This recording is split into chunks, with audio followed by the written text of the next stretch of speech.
They were sanctioned, they were cornered, but now they're building a new road, not through diplomacy or peace, but steel and defiance. Iran and Russia are about to connect their fates through the Rasht-Astara railway, a 162-kilometer line that could change global trade forever. A link in the International North-South Transport Corridor, or the INSTC, designed to slice through continents, bypass the Suez Canal, and shatter the economic chokehold of the West. It's more than a railway. It's a rebellion, engineered in iron, fueled by sanctions, and aimed straight at Washington. So the question is this how Iran and Russia are fighting back against America and the West's sanctions? Hello and welcome. You're watching Statecraft with me, Geeta Mohan.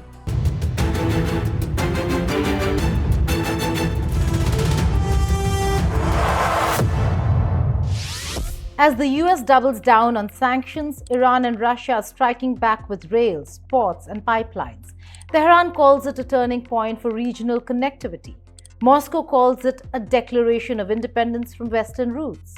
And together, they're reviving a trade artery that predates empires, from the Persian Gulf to the Baltic. But here's the twist. Is this defiance just survival or the start of a new anti-Western economic bloc backed by China? Let's break it down. This 162-kilometer stretch between Rasht and Astara isn't just concrete and steel, it's the missing link in a geopolitical jigsaw.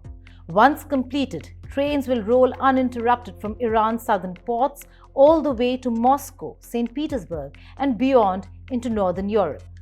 The route forms the beating heart of the International North-South Transport Corridor, the INSTC, a 7,200-kilometer network that slashes trade costs by 30% and cuts travel time from 37 days to just 19.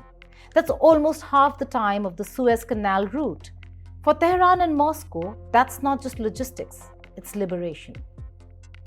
For decades, Iran was boxed in, its trade routes monitored, its ports pressured, its oil blockaded. Russia, after the Ukraine war, faced the same Western isolation. Two sanctioned economies, both forced to the periphery, now building a corridor that runs right through the heart of Eurasia. This isn't cooperation, this is confrontation by construction. The railway doesn't just move cargo, it moves power. Особо подчеркну, что уникальная транспортная артерия север-юг, частью которой станет железнодорожная дорога Расht-Astara, поможет существенно диверсифицировать глобальные транспортные потоки.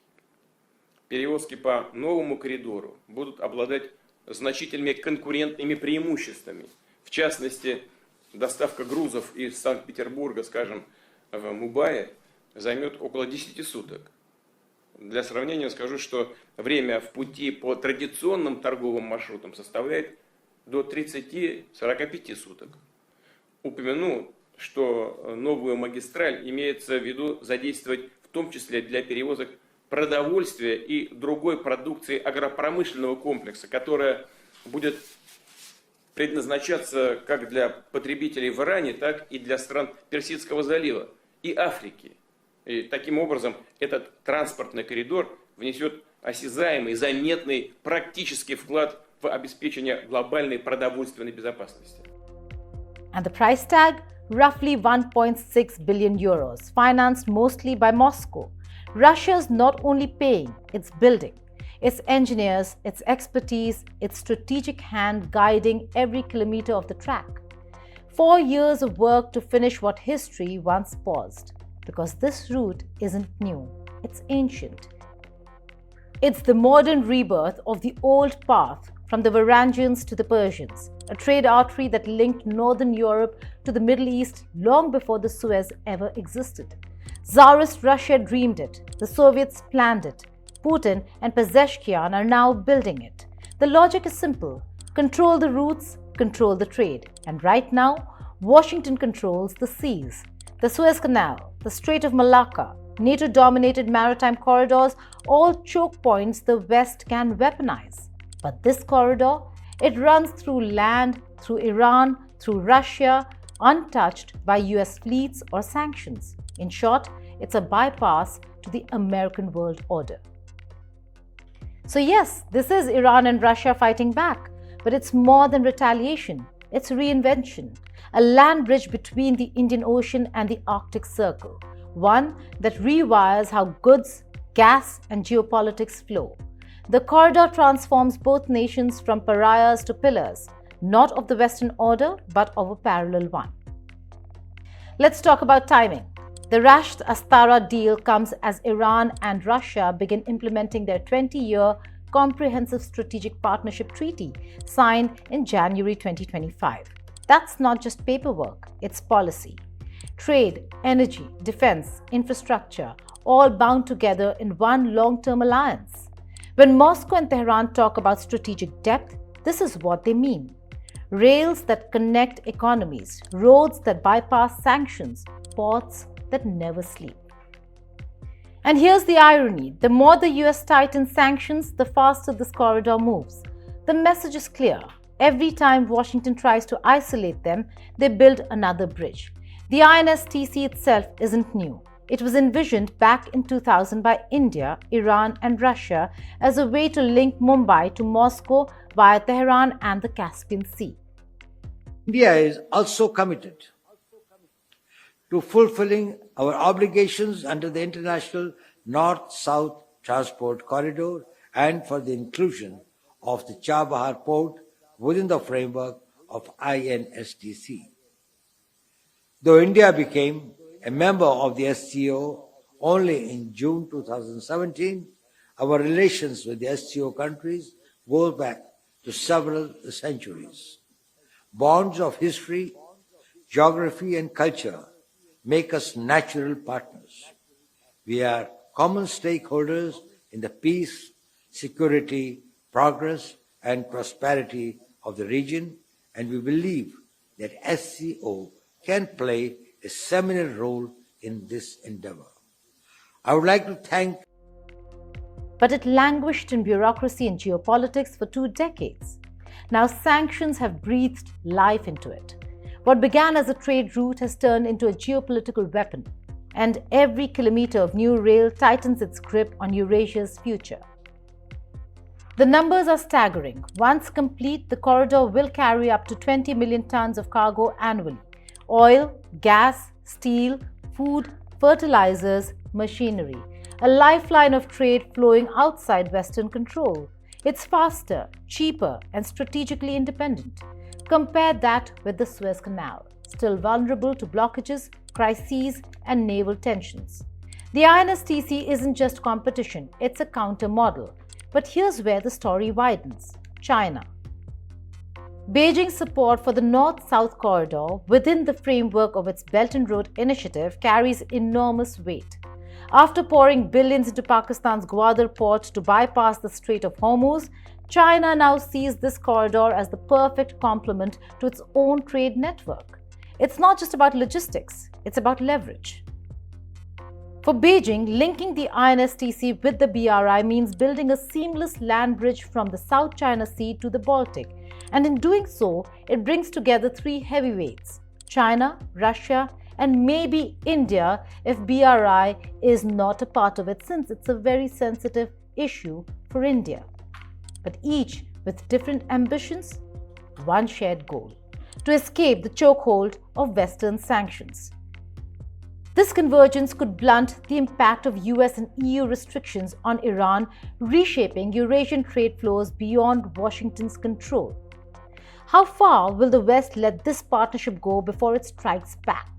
And let's not forget, while the US tries to isolate Iran and Russia, Beijing welcomes them into BRICS, into the SCO, into shared platforms that reject Western sanctions as illegitimate.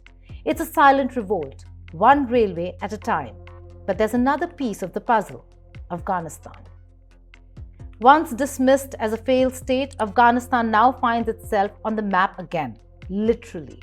After Moscow became the first to recognize the Taliban government in 2024, the geopolitics shifted. Suddenly, Afghanistan isn't a buffer zone. It's a potential bridge. Its location between Central and South Asia makes it a natural extension of the INSTC's eastern branch. And both Russia and Iran know that integrating Kabul into their corridor could cement their regional dominance.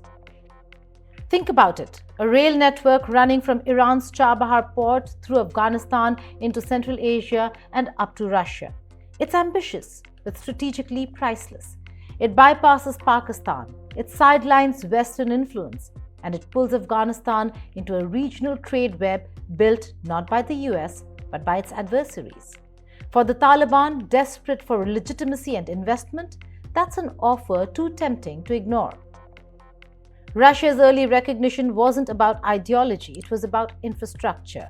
A stable, cooperative Afghanistan means uninterrupted transit routes for Moscow's Eurasian dream. And Iran? It's already building roads and energy links to Afghanistan, hoping to anchor the country's trade eastward, not westward.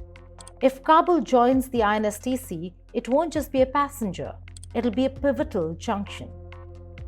Now let's talk about the comparison everyone's making, IMEC versus INSTC. IMEC, the India-Europe-Middle East Economic Corridor, is India's counterweight. It aims to link India with Central Asia via overland routes through countries like Kazakhstan and Uzbekistan, offering an alternative to China's BRI. But IMEC is still an idea in motion, plans, papers, and proposals. Meanwhile, the INSTC is steel on the ground, trains in motion, contracts signed, and money moving.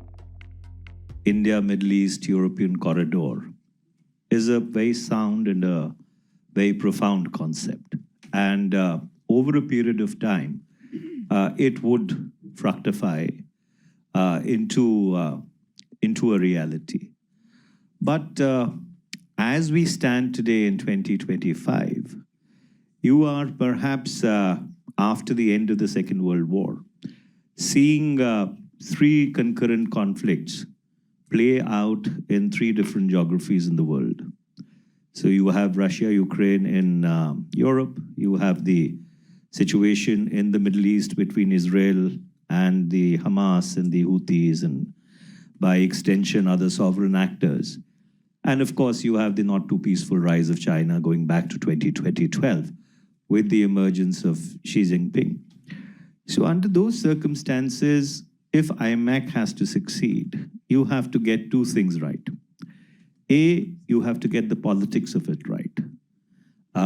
Till that point in time, when that you do not have active conflict resolution take place, the efficacy and the full potential of IMEC will continue to remain hamstrung.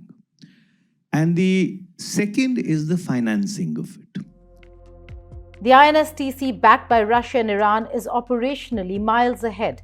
It's real, it's functional, and it's fast becoming the backbone of a new Eurasian order. IMEC may have Western blessing, but INSTC has boots and tracks on the ground. The contrast is glaring. One corridor still on the drawing board, the other already redrawing the map. And let's be clear, this isn't just about trade. This is about power projection.